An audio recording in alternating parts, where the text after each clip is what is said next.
Hello, everyone, and welcome back to Pokemon Black. It's time to conquer our next gym, which is the Ice-type gym, so they're fairly easy. They hit kind of hard, but this is one of the easier gyms of the game, to be perfectly honest. It's just slide puzzles. So I it's do, you go. I do like when NPCs in towns do these kind of like social activities just as a flavor thing.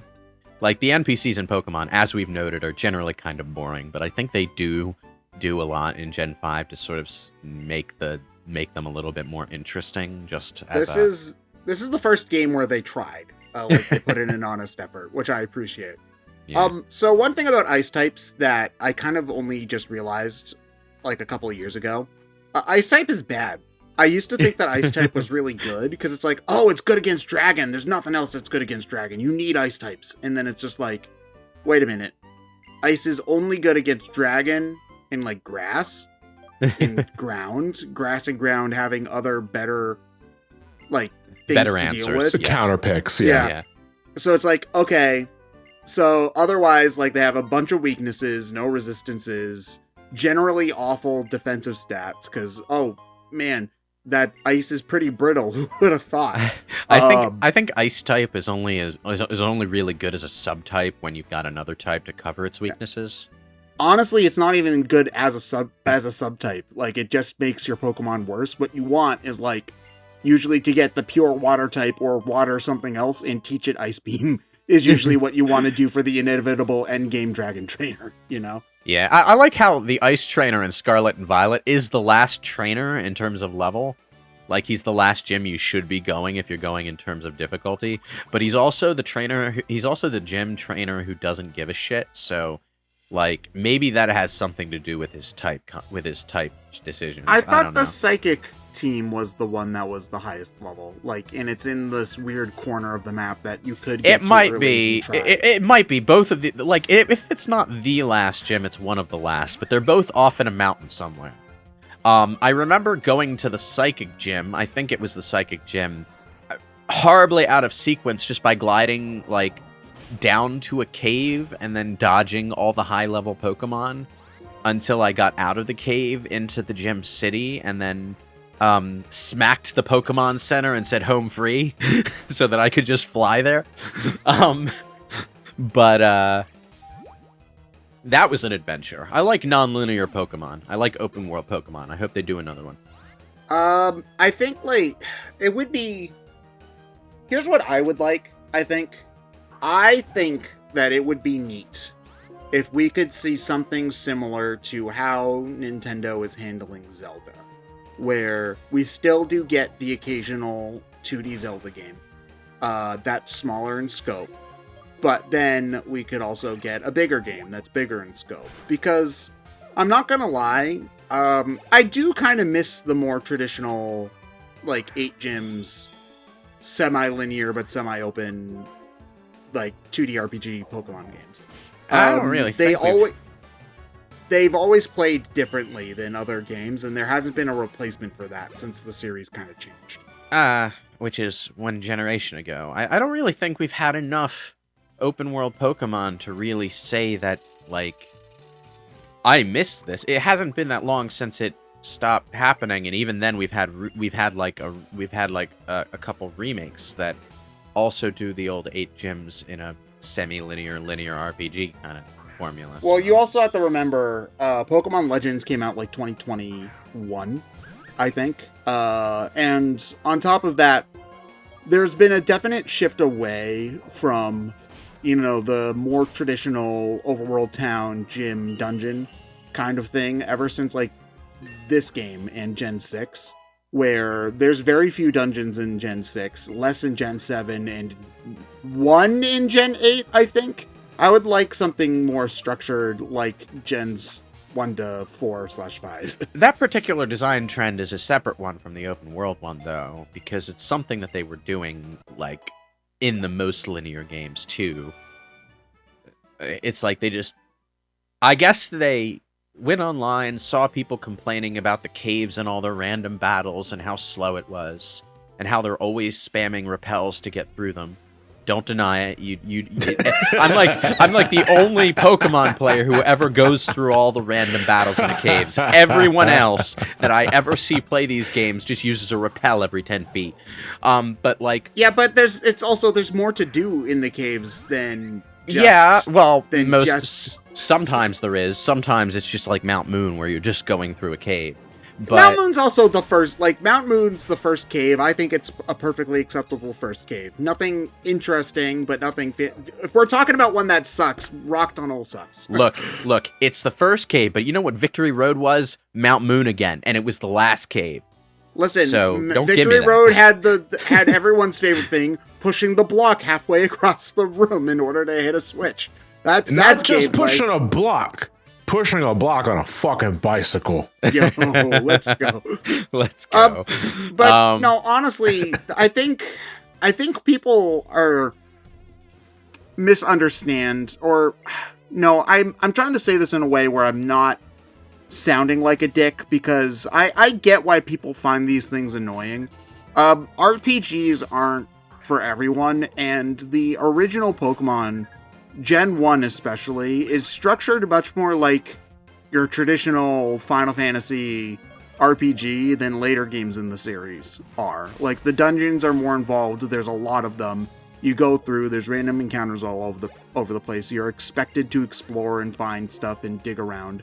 And then when you get to, like, Gen 2 and Gen 3 and Gen 4, they're less involved, because it's more just about, like, walking around and finding the Pokemon and stuff. There's less to do in them, which, you know, and when there's less to do, there's less gimmicks to interact with, then yeah, I understand them being kind of boring. You know, like, I can't remember any of the dungeons in Gen 3 off the top of my head that have anything interesting going on in them. There's like... the derelict boat. Oh yeah, there's a boat. The one with Rayquaza has you do the annoying as fuck mock bike shit. That sucked. At least the ones in Sword and Shield were pretty for the 30 seconds. There's no dungeons in Sword and Shield. It's a straight line. Look, there are dungeons in Sword and Shield in the same sense that there are dungeons in Final Fantasy VII. No, the dungeons in Final Fantasy VII at least last 20 minutes. I can think of two. There are two areas I can think of that count as a dungeon in Sword and Shield. There's the cave at the beginning of the game, which is 3 rooms long. All of them are a straight line. And then there's the weird-ass fairy forest, which is 1 room, and okay, the's a couple of false paths. Is that the full name, by the way? Like, when you enter the area, it's the same. Yeah, there's the little RPG pop-up that says weird-ass fairy forest.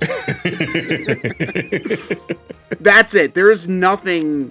That's part of the problem with Sword and Shield, is it feels like you're walking straight the entire time, and there's no engagement with the areas. Because but at least it's shorter than Final Fantasy 13. That is true. I mean, I guess, but Final Fantasy 13 at the very least had the sense to have some visual spectacle going on. So at least you. But that was my point about, like, the quote unquote dungeon areas in Sword and Shield, is that they were pretty. I liked the look, and I liked the artistic look of the mines. Like, someone did a really good job on the concept artwork for the place, at the very least. And the same is true of the fairy forest. I really liked the look of it. I wish they had been designed to be more intricate and involved, so that I would have something to do in them. I guess the mines did have that bit where the minecart Pokemon would ride on through, and you had to look out for that, but that's about all. I didn't even remember that was a thing, to be honest. Yeah, like... the minecart Pokemon could ride through and bowl into you and trigger a battle. That's it. Yeah, I don't know. So it's like, I think that it's more just a matter of, if there was more stuff to do in dungeons, then they wouldn't, people wouldn't hate them, if they were actually an engaging part of the experience. It's one of those things where it's just like, you're looking at the symptom and you're just saying, okay, well, people don't like that. That must mean we should get rid of it. Yeah, I don't like that design mentality either. Oh, I tell a lie. There was another gimmick in the minecart area. There were these little spots on the ground that were actually hiding Pokemon, and if you stepped on them, those triggered a battle too.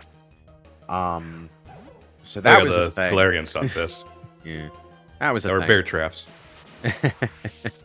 Yeah.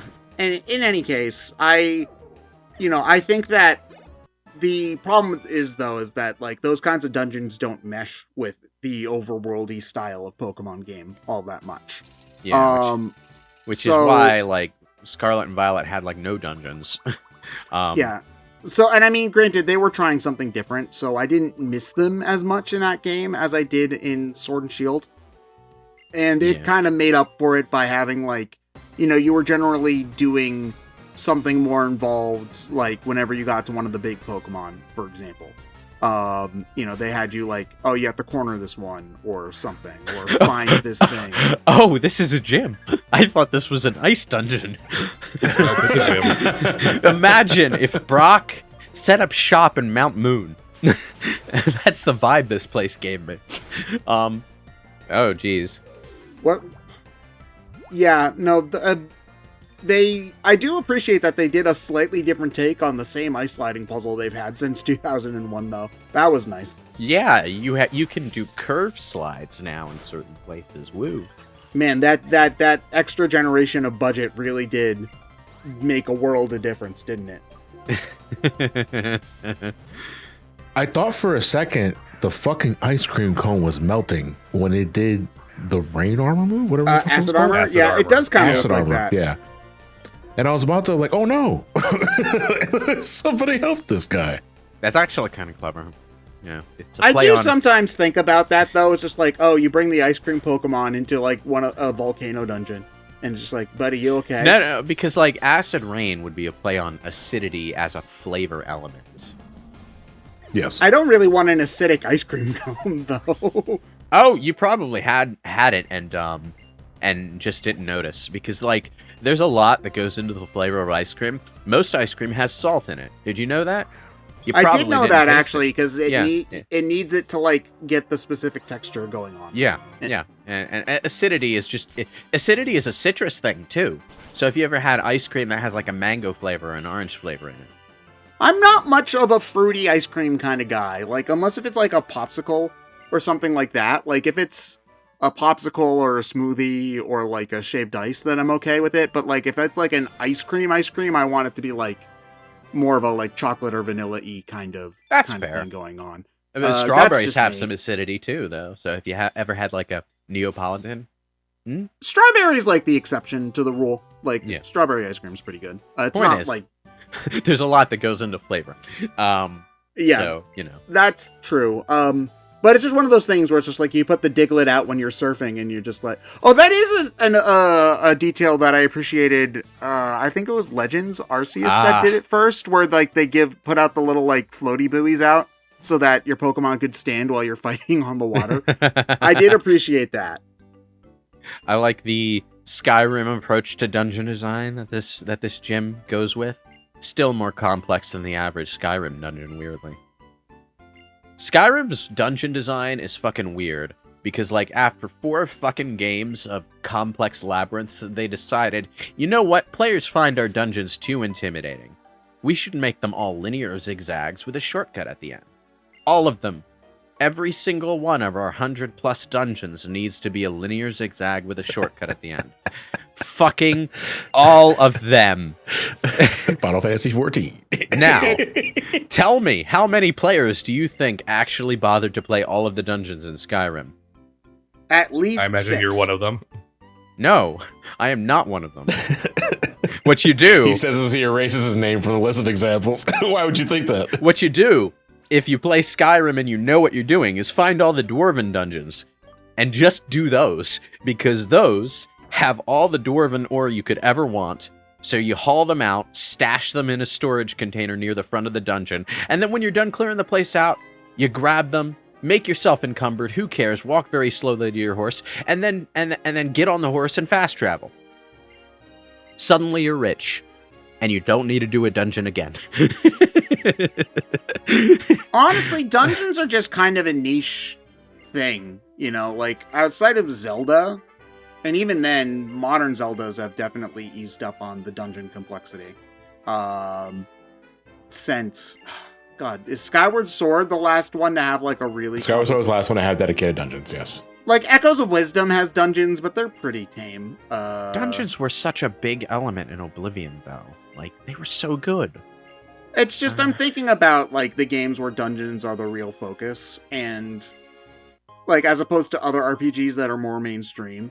And generally speaking, the more mainstream an RPG is, it's not like a one-to-one correlation, mind you, but, like, if you're talking about, like, old Shin Megami Tensei, or, like, old Skyrim, old Elder Scrolls, where dungeons were, like, really involved, or Etrian Odyssey, those tend to be more niche than games where dungeons are more casual. Yeah, but, like, Bethesda games got popular way before they streamlined the hell out of their dungeons. I'm thinking Fallout 3.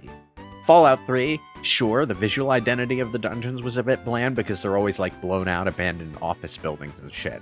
But when you look at the actual design of the dungeons, they are fun to explore, you know? Same goes for New Vegas. Same goes for Oblivion, although the visual identity was a lot more interesting there.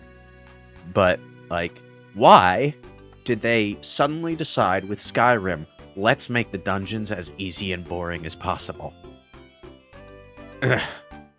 Beats me. We can talk about it more next time in Pokemon Black. See you guys all later. Bye.